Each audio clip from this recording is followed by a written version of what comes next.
Noise cancelling on.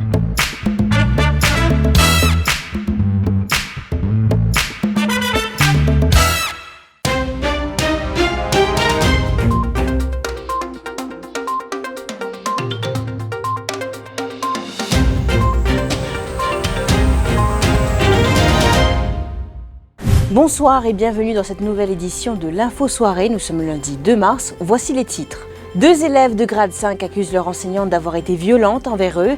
C'est à coups de rotin en bois et de gifles qu'elle les aurait corrigés pour des fautes laissées dans leurs devoirs. Une enquête a été ouverte. Mathieu Victor doit répondre d'une accusation provisoire de meurtre devant le tribunal de Bambou. Les coups de poing qu'il a portés sur un quinquagénaire habitant Fic-en-Flac auraient été fatals. Sa mère témoigne dans cette édition. Pétition électorale, Ivan Collen-Davelou serait en train de retarder les procédures selon Rochi Badin. Et puis, ceci n'est pas une pièce, l'avant-première à découvrir le 11 mars prochain. 2 élèves de grade 5 d'une école primaire de l'Est accusent leur enseignante d'agression. Selon leur dire, ils n'auraient pas fait leurs devoirs correctement, raison pour laquelle ils ont été punis avec un rotin en bois. Ils affirment également avoir été giflés. Et c'est leur grand-mère qui a découvert que ce garçon et cette fille, des jumeaux, avaient des ecchymoses au visage. Une déposition a été consignée à la brigade des mineurs et au poste de police de Flac. L'incident s'est produit la semaine dernière et depuis les jumeaux affirment qu'ils sont traumatisés. Du côté du ministère de l'Éducation, on affirme qu'une enquête est en cours sur cette affaire. Mon professeur bat moi jeudi parce que mon particulier devoir histoire géo. Oui, je donne pour faire pour la carte, mais moi je finis à bonheur la case. Moi je demande à mon camarade note, je parti donne moi. Mais me fait pour moi. Mais là quand mon médecin demande moi devoir là mon particulier il bat moi est là. Il bat moi dans mon lazou après dans mon pied. Il bat moi avec un long du bois. Moi, il risque me CV depuis le tableau, après il bat moi. Il connaît la tête. Pour moi, avec mon frère. Après, mon père fait des voix. Mon dialogue, mon père connaît. Il bat moi. Il bat moi dans la main, dans mon figure et dans mon ledo. Il frappe mon canson, il pousse, il battait. Avec la règle du bois. Il bat moi devant 12 enfants. 4 calottes. Aljet mama tunge batte azolji. Diabiti batma semo pakumha. Trap tous les dents s'écoute. Une tapée. Maman charge c'est un garçon qui dit en fait. Il dit bana comme ça tunge tunani tunge batte. Même quand on descend, les gens me disent ça quand j'étais mort plein aux autres figures les deux ça n'a oreilles une blé. Il me dit ça moi je suis étonné. Mon seul mon Michel je m'avais prendre à la station, mon à la station. Je suis à 58, je suis à l'hôpital, je suis à l'école avant, je suis à l'école, je suis à l'école, je suis à l'école, je suis à l'école, je suis à l'école, je suis à l'école, je suis à l'école, je suis à brigade de mineurs. Je suis à l'école, je prendre même compte, je tout le monde, bruit comme je roule moi et je suis sans l'école et dans mes autres non pas pour changer. Inspecteur, je dis madame, n'importe quoi pour mes enfants, c'est pour lier. Il me dit oui, je connais mais je n'ai pas envie sans l'école moi. Et la police est venue pour ma déclaration. Là, je suis comme à l'école, je pas mes enfants à l'école. Un inspecteur Bobassin qui vient, je dis bon là pas pour cas sans autre classe, je mettre avec Mr. MB. Moi je vais insister pour changer parce que je suis malade, traumatisé. Week-end ça n'a pas dormi, douleur, pas peut manger, la tête peut faire mal aux oreilles. Moi je connais laquelle moi pour guetter, je besoin prendre mes médecines, mes glaçons, faire comprendre. Ça m'a pas dormi même, un extrêmement entier. Et moi je dis ça battre, c'est inhumain comment dire, pas un djimoun pas capable battre un enfant de 9 ans à ce point-là, mettre mort les oreilles enflées. Alors, je ne peux pas souhaiter arriver à point l'autre maman parce que c'est vraiment pénible. Ce n'est pas facile pour tous les enfants. Dans l'état, moi, je vais à l'école pour dire quand matin, vous parlez bien, moi, je quand on vient tantôt, il remplit en mort. Ça, je ne peux pas accepter ça du tout. Moi, je ne sais pas pourquoi c'est un professeur là. Mais au moins, sans les enfants de classe. Jean-Christophe Meurten, 55 ans, a succombé à ses blessures. Cet habitant de Fic-en-Flac a été agressé par un homme de 28 ans le 25 février dernier. Le suspect, Mathieu Victor, un habitant de Fic-en-Flac également, a été arrêté. Le jeune homme a comparu devant le tribunal de Bambou cet après-midi sous une accusation provisoire de meurtre. La mère du suspect explique que le jour de l'incident, la victime aurait exhibé ses parties intimes en pleine rue.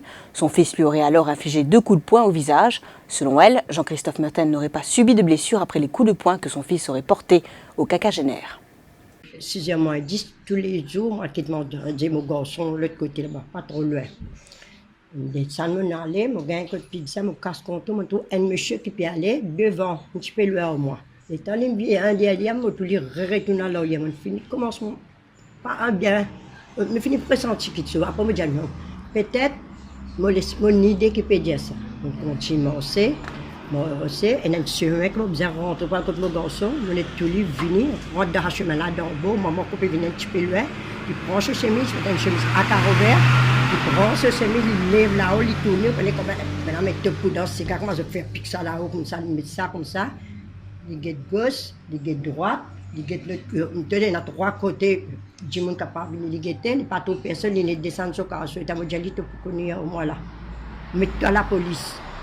J'ai marqué était légal derrière moi. Il était légal derrière moi. Mon père, grand-matin, c'est moi. Je paniquais, je criais mon garçon est sorti. Il dit à ce femme, mon maman fait gagner quelque chose, pas normal de crier comme ça. Il vient dire qu'il n'a pas de ça, je me tiens sur le carreau sur moi. À tout moment, le garçon est battu, monsieur. Il est calé, là. Devant la police. Mais oui, mais la police aussi, il t'a appelé. Quand on trouve qu'il y a un blessé, alors, non, quand la police, même une vini, puis la blessé, puis non, on s'en type, il trouve ça. Il retourne, tu peux travailler, il retourne, il est allé retourner, il tout ça. Il a agacé, tout le monde ne peut pas respirer, non. Il a pris des calmes, mais des calmes, pas tout le monde du monde.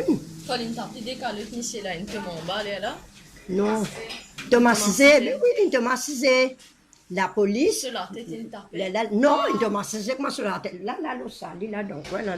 Développement de taille dans le procès intenté à Gros-Derec et Wesley Casimir en cour d'assises ce matin.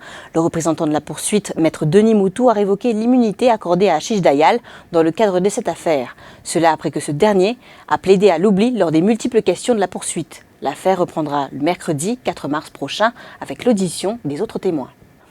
Ivan Kolenda-Velou est en train de retarder les procédures concernant les pétitions électorales. Propos de Rochi Badin à sa sortie de Cour suprême ce matin. Les pétitions électorales contre le numéro 2 du gouvernement, de même que celles contre Steven Obigadou et Vikram Erdoyal, ont été appelées devant le chef-juge Eli Balanci.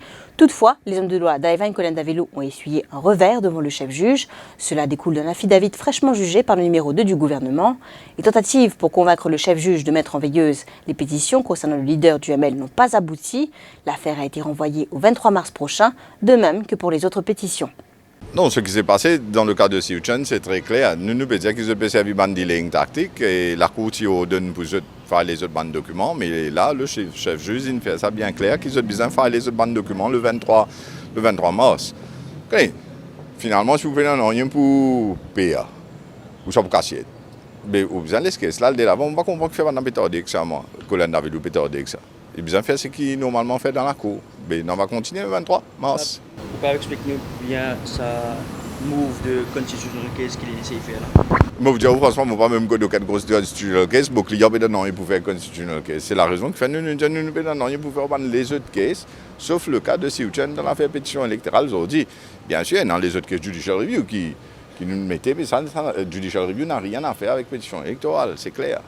De son côté, Reza Outim, avocat de Jenny Adebiro, affirme que le numéro 2 du gouvernement a bel et bien déposé un affidavit, mais que ce document ne lui est toujours pas parvenu. Aujourd'hui, l'avocat pour Kolenda-Velou et pour Doreen Chokori fallait un affidavit. Mais nous même pas encore une copie de cet affidavit-là. Donc, qui est renvoyé pour le 23 mars. Donc, nous avons gagné une copie de l'affidavit, étudié-le, connaît qui se peut dire. Nous, c'est pour recount. Recount dans le cas de circonscription numéro 19 et circonscription numéro 1.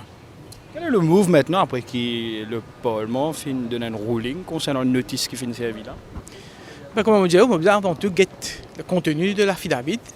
Et là, nous pouvons guetter si nous pouvons répondre à l'affidavit ou bien nous fixer case for argument. Pareil le 23 mars? Pour l'instant, il est fixé le 23 mars. Soma Sapavou a soumis sa lettre de démission comme CEO d'Air Mauritius. Le conseil d'administration a pris connaissance de ce document lors d'une réunion ce lundi.